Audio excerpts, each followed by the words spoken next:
बिस्मिल्लाहिर्रहमानिर्रहीम। अस्सलाम वालेकुम। मैं डॉक्टर सादिक अली आज एक और वीडियो के साथ मुखातिब हूँ। जैसा कि एनआरई स्टेप 1 की इम्पोर्टेंट हाई यील्ड लेक्चर्स हम स्टार्ट कर चुके हैं और माशाल्लाह काफ़ी लेक्चर उसमें हमने किए भी है। तो आज के लेक्चर में हम मेन बात करेंगे थायराइड ग्लैंड की कैंसर्स के ऊपर, जो सर्जरी के अंदर एक इंतहाई अहम टॉपिक है। इस टॉपिक के अंदर हम क्या पढ़ेंगे, थायराइड ग्लैंड क्या है, हम उसकी थोड़ी सी टच देंगे कि उसकी हिस्टोलॉजी क्या है। फिर हम इसके अंदर ये भी बताएंगे थायराइड ग्लैंड की जो हार्मोन्स है उसकी बॉडी पे एक्शन क्या है और थायराइड ग्लैंड की पैथोलॉजीज क्या है। और आखिर में last but not the least वो थायराइड कैंसर्स के अंदर हम कुछ ऐसी बातें करेंगे कि अगर आप लोगों ने जस्ट 2 से 3 मिनट आखिर में वो आप लोगों ने सुन लिए और नोट कर लिए तो बिलीव मी कि यहाँ से जो MCQs आएगा वो आप लोग आसानी से कर पाएंगे। तो वीडियो आखिर तक देखें। इतनी लंबी वीडियो है नहीं, 10 से 12 मिनट की वीडियो है, बट इंशाल्लाह it will help you a lot in the exam.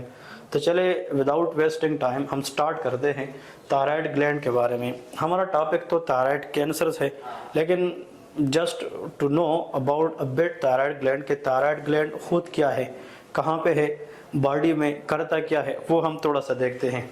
देखिए, thyroid gland is a bilobed gland. इसका मतलब यह है कि जो थायराइड ग्लैंड है ये 2 लोब से बना हुआ एक ग्लैंड होता है। थोड़ा सा आप लोगों को यहाँ पे बताता चलूँ। For example this is the trachea, और आप लोगों को पता है in the neck we have windpipe that is called trachea. अब इस ट्रेकिया के दोनों साइडों पे, इस साइड पे भी और आप लोग कह सकते हैं कि इस साइड पे भी, यहाँ पे इस तरह की बाई लोब ग्लैंड होता है और ये दोनों लोब्स को आपस में कनेक्ट करने वाला एक स्ट्रक्चर होता है। वेरी गुड, जिसको हम कहते हैं isthmus, that is called isthmus. तो आप लोग को मैं ये बताता चलूँ कि एक्चुअली ये ग्लैंड एक है बट इसके लोब 2 होते हैं। That is a bilobed gland present on both side of the trachea. ठीक है जी, that will be thyroid gland. और थायराइड ग्लैंड के दोनों लोब्स को आपस में कनेक्ट करने वाला जो स्ट्रक्चर होता है दैट इज कॉल्ड इस्थमस। इसको हम क्या कहते हैं, इस्थमस कहते हैं। अब जो थायराइड ग्लैंड है इसके अंदर हमारे पास 2 तरह के सेल्स पाए जाते हैं। एक को हम फोलिकुलर सेल कहते हैं, दूसरे को हम पाराफोलिकुलर या सी सेल्स ऑफ थायराइड भी कहते हैं। आप लोगों को इतना पता होना चाहिए कि जो फोलिकुलर सेल्स है, जो main parenchymal cells of thyroid है, वो जो हार्मोन रिलीज करती है वो T3 और T4 है। T3 contain 3 iodine, triiodothyronine. T4 contain 4 iodine, that is called tetraiodothyronine, जिसको थायरोक्सिन भी कहते हैं। इसके बारे में अगर आप वीडियो को 2-3 मिनट पॉज करें और ये लिख ले तो मेरे ख्याल में it will also help you. T3 is biologically more active, T4 is biologically less active. We can convert T4 into T3 but we cannot convert T3 into T4। दूसरी बात, इसके बाद 3rd नंबर पॉइंट, जो T3 है ये serum के अंदर 7% है, T4 प्रेजेंट 93%। तो जो T4 है इसकी हाफ लाइफ बहुत ज़्यादा है, T3 की हाफ लाइफ बहुत ज़्यादा कम है। तो आप लोगों को ये 4-5 डिफरेंस जो बताए हैं, कोई भी स्टूडेंट टाइम निकाल के इसको लिखे और नीचे YouTube के कमेंट्स में ये लिखे डिफरेंसेस बिटवीन T3 T4, तो जो दूसरा भाई वो देखेगा तो उसको फ़ायदा होगा। तो कोई ना कोई बंदा इसको कमेंट्स में नीचे लिख ले। अब आते हैं ये जो T3 T4 है, एक और MCQs आता है कि ये जब टारगेट एरिया के ऊपर काम करते हैं तो ये सेल के अंदर कहाँ पे काम करते हैं। They act on the nuclear receptor, जो सेल के अंदर न्यूक्लियस होता है ये उसके अंदर जाकर काम करते हैं। सो थायराइड हार्मोन की जो रिसेप्टर्स है present in the nucleus, very important. फिर जो सी सेल्स है जिसको पाराफोलिकुलर सेल्स भी कहते हैं, उनसे जो हार्मोन आती है दैट इज कॉल्ड कैल्सीटोनिन, और ये कैल्शियम रेगुलेशन में हेल्प करता है। देखें, मैं आप लोग को अगर एक सिंपल सी मिसाल बताता हूँ कि एक्चुअली हमारे पास अगर फॉर एग्जांपल हम कैल्शियम की बात करें नॉर्मली, तो कैल्शियम की जो नॉर्मल लेवल है सीरम के अंदर वो 8 से लेके 10 मिलीग्राम पर DL तक है। अगर कैल्शियम की लेवल 8 से कम होती है वो हाइपोकैल्सीमिया है, अगर 10 से ज़्यादा होती है वो हाइपरकैल्सीमिया है, और अगर 8 से 10 के दरमियान है वो नॉर्मोकैल्सीमिया है। तो अगर कैल्शियम बहुत ज़्यादा है उसको कम करने के लिए कैल्सीटोनिन विल वर्क, और अगर कैल्शियम कम है तो उसको हमने उठाना है, नॉर्मलाइज करना है, वो PTH करता है। ठीक है जी। अब आते हैं इन दोनों की तरफ। जो मेन T3 T4 है बॉडी के लिए उसके काम क्या है, very easy to understand. Thyroid hormone help in the brain maturation, very important topic. अगर आप लोगों को देखा होगा कि जब थायराइड ग्लैंड अगर मिसाल के तौर पर कंजेनिटली पैदाइशी तौर पर या नहीं बनती, थायराइड एजेनेसिस बन जाती है एबनॉर्मल, थायराइड डिसजेनेसिस, मतलब इन कंडीशन के अंदर अगर एक बच्चा है उसमें बाई बर्थ थायराइड हार्मोन की लेवल कम है, कंजेनिटल हाइपोथायराइडिज्म है जिसको क्रिएटिनिज्म भी कहते हैं, उन बच्चों में मेंटल रिटार्डेशन के चांसेस ज़्यादा होते हैं अगर उनको हम टाइमली ट्रीट ना करें। सो T3 हार्मोन का काम ब्रेन मैच्योरेशन में है। This thyroid hormone also help in the bone growth. और आप लोगों को पता है कि वो कौन सा हार्मोन है, मतलब आप लोगों से मेरा यहाँ पे एक सवाल है कि वो कौन सा हार्मोन है जो बोन ग्रोथ में काम करता है, मतलब उसके साथ साइनर्जिस्टिकली थायराइड हार्मोन भी बोन ग्रोथ में काम करता है। तो कमेंट सेक्शन में बताएं कि बोन ग्रोथ के लिए थायराइड के साथ दूसरा कौन सा हार्मोन काम करता है। Very easy but very important, ठीक है जी। फिर यहाँ पे ये बेसल मेटाबॉलिक रेट जिसको हम BMR कहते हैं उनको मेंटेन करता है। ब्लड प्रेशर रेगुलेशन, क्योंकि जो थायराइड हार्मोन्स होते हैं they act on the beta receptor, और जो बीटा रिसेप्टर्स है उसमें आप लोगों ने याद रखना है उस पे ये काम करके बीटा 1 को ये ब्लड प्रेशर को रेगुलेट करने में हेल्प करती है। Last but not the least help in the lipolysis, break down of the lipid. तो यहाँ से देखें, this is the first B, this is the second B, third B, fourth B and 5. So 5 B's actions of thyroid hormone are very very important. लेकिन जो लोग मुझे सुन रहे हैं, जो अच्छे माशाल्लाह पढ़ने वाले स्टूडेंट्स हैं, शायद आप लोग ये भी बता दें कि सर इसमें 7 B's भी आते हैं, तो मैं वो भी थोड़ा सा बताता हूँ। अगर किसी ने थायराइड हार्मोन की एक्शन को 7 B's में लिखना है तो 5 B's तो ये हो गए, ठीक है जी, 5 B's ये हो गए। नेक्स्ट B's छठी नंबर पे है बीटा रिसेप्टर एक्टिविटी, कि बीटा पे काम करते हैं, number 6 number. 7th number for babies, babies से मुराद है कि ये बच्चों के अंदर सरफेक्टेंट लेवल को बढ़ाता है ताकि बच्चों के अंदर लंग्स कोलैप्स के चांसेस को कम करे। सो बेबीज के लिए थायराइड हार्मोन इंक्रीज सरफेक्टेंट विच डिक्रीज एटीलैक्टेस, लंग कोलैप्स को कम करती है। तो इन 5 के साथ अगर ये 2 B's आ जाए तो ये 7 B's नमूनिक भी बन सकता है। फिर आते हैं थायराइड पैथोलॉजीज की तरफ, वेरी इंपॉर्टेंट। लेकिन आज मैं इस पे बात करूंगा क्योंकि थायराइड कैंसर है, क्योंकि पैथोलॉजीज इंटरनल मेडिसिन में है, हम सर्जरी की बात करते हैं। लेकिन फिर भी जस्ट याद रखें कि अगर थायराइड हार्मोन की लेवल T3 T4 ज़्यादा हो जाए वो हाइपरथायराइडिज्म है, अगर वो कम हो जाए तो वो हाइपोथायराइडिज्म है। सबसे पहले आते हैं if T3 T4 is very high that is called hyperthyroidism.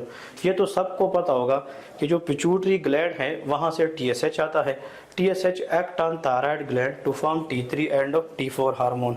तो देखिए अगर थायराइड ग्लैंड के अंदर प्राइमरीली अपना मसला है जिसकी वजह से T3 T4 बढ़ जाए और नेगेटिव फीडबैक की वजह से TSH कम हो जाए, वो प्राइमरी हाइपरथायराइडिज्म है। उसकी जो मोस्ट कॉमन काज है 80 to 90% ऑफ द कंडीशन वो ग्रेव्स डिजीज है।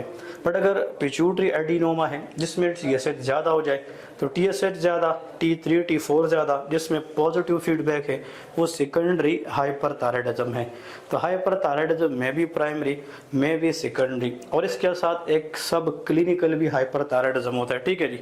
इसके बाद अगर T3 T4 primarily thyroid gland के अंदर वो डिस्ट्रक्शन की वजह से TPO एक एंजाइम होता है थायराइड परऑक्सीडेज, अगर उसके खिलाफ एंटीबॉडी बन जाए और T3 T4 की प्रोडक्शन कम करे लाइक हशीमोटो थायराइडाइटिस के अंदर, तो प्राइमरी हाइपोथायराइडिज्म है।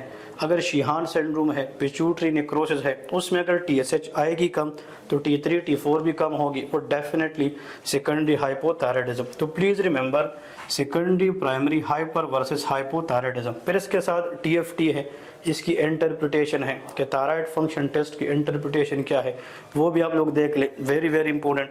फिर इसके बाद थायराइड स्टोम है, वेरी इंपॉर्टेंट थायराइड स्टोम। अगर एक पेशेंट है उसमें प्रीवियस हिस्ट्री, मुझे 2 दिन पहले एक स्टूडेंट ने MCQs भी भेजा था, मैंने ग्रुप में फिर एक्सप्लेन किया था और बहुत सारे स्टूडेंट ने अप्रिशिएट किया था।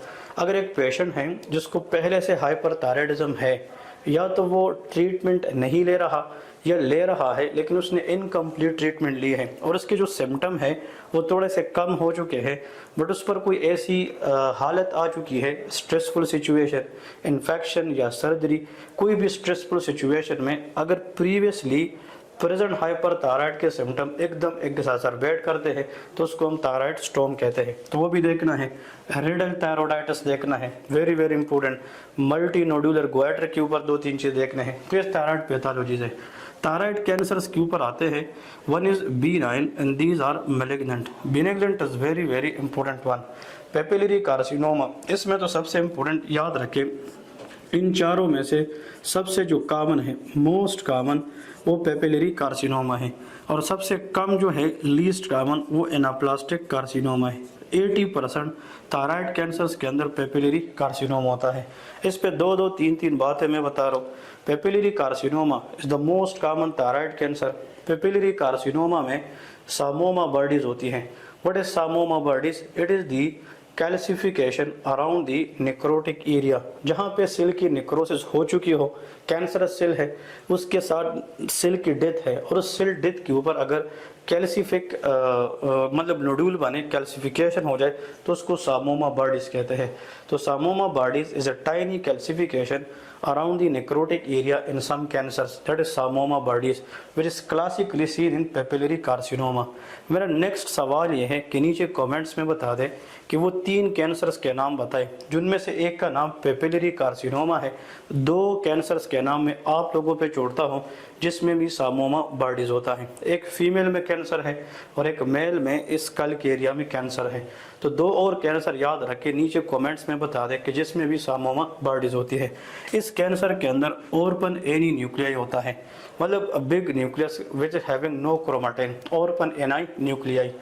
पेपिलरी कार्सिनोमा उन लोगों में ज़्यादा होती है जो चाइल्डहुड के अंदर रेडिएशन पास कर चुके होते हैं किसी और प्रॉब्लम की वजह से, बाद में उसको पेपिलरी कार्सिनोमा। और इस कार्सिनोमा को अगर हम जल्दी मालूम करते हैं, इसकी प्रोग्नोसिस एक्सीलेंट है, ठीक है। फिर फोलिकुलर कार्सिनोमा है, ये भी हमारे पास फोलिकुलर कार्सिनोमा, ये रेड जीन म्यूटेशन के साथ भी आती है। Medullary carcinoma is very important. Medullary carcinoma वो कैंसर है जो सी सेल्स ऑफ थायराइड से आता है, और इसके अंदर कैल्सिटोनिन बहुत ज़्यादा होगी, क्योंकि मेडुलरी कार्सिनोमा की जो ट्यूमर मार्कर है वो भी कैल्सिटोनिन है।